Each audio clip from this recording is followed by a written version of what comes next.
My grin fell slightly. I hoped to God he didn't mention my name. "These aren't mine," Kennedy said quickly.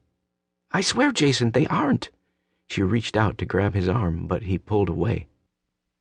"I didn't take these." Kennedy held a few pictures in her hands and looked up at Jason as if he'd believe her. I knew he wouldn't. I'd made sure of it. "Then why are they in your locker?" I don't know," Kennedy replied. With a shake of his head, Jason looked between Kennedy and her locker one last time. Dane was right. Fuck. "You're a freak." Students laughed, and Kennedy slammed her locker shut before running towards the girls' bathrooms, tears glistening on her face. It was a dick move, but that feeling of morbid satisfaction uncurled itself in my stomach. It was just too easy. "You actually did it." I looked to the side and saw my best friend Reed standing next to me. "Of course I did." Reed sighed. "You are such an asshole." I pushed away from my locker and slipped the strap of my bag over my shoulder before heading towards my next class. "I know." Kennedy, 15 years old. The sound of laughter echoed behind me and finally died down when the bathroom door closed. I slipped into a stall and closed the toilet seat before sitting down and taking a breath. My heart was racing and my face was hot. Humiliation warmed my skin and spurred the tears that had started falling down my cheeks. I shouldn't have been surprised, but Dane had been quiet for the past weeks, and I'd assumed his need to embarrass me on a daily basis had finally been satisfied. Apparently, he'd been busy planning his latest prank.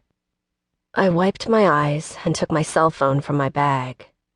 We weren't allowed to keep our phones in our bags, but I always kept it on silent and on hand in case of emergencies.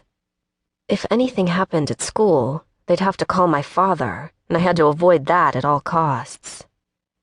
There was only one person I could call when I needed help. Only one person I knew who would drop everything to be there for me. I pulled up Charlie's number and waited for him to answer.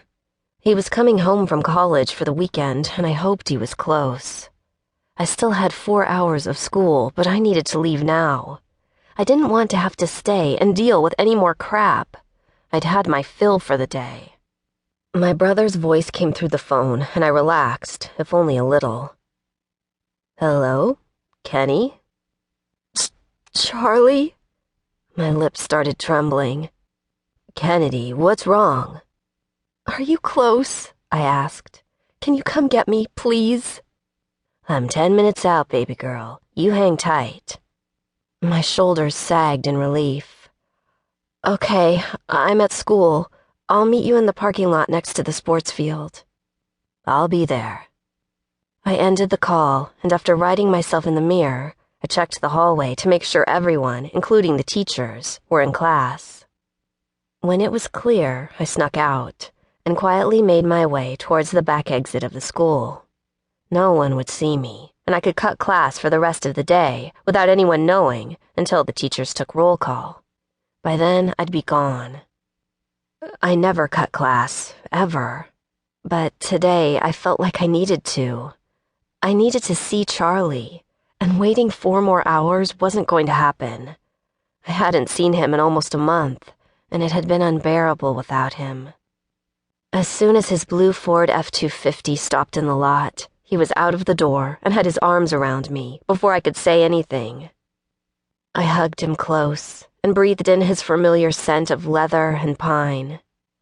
The girls always ate him up, but nothing compared to having him as my big brother. He was all I really had and had been protecting me for most of my life. "I'm here," he breathed into my hair. I pulled away and wiped the fresh tears that had slipped down my eyes. "I've missed you." He gave me his boyish grin, his eyes bright and so alive. His hair, which was a darker shade of blonde, had grown and hung on his forehead. He was such a man now, but I still saw the little boy who always bandaged up my boo-boos and the teenager who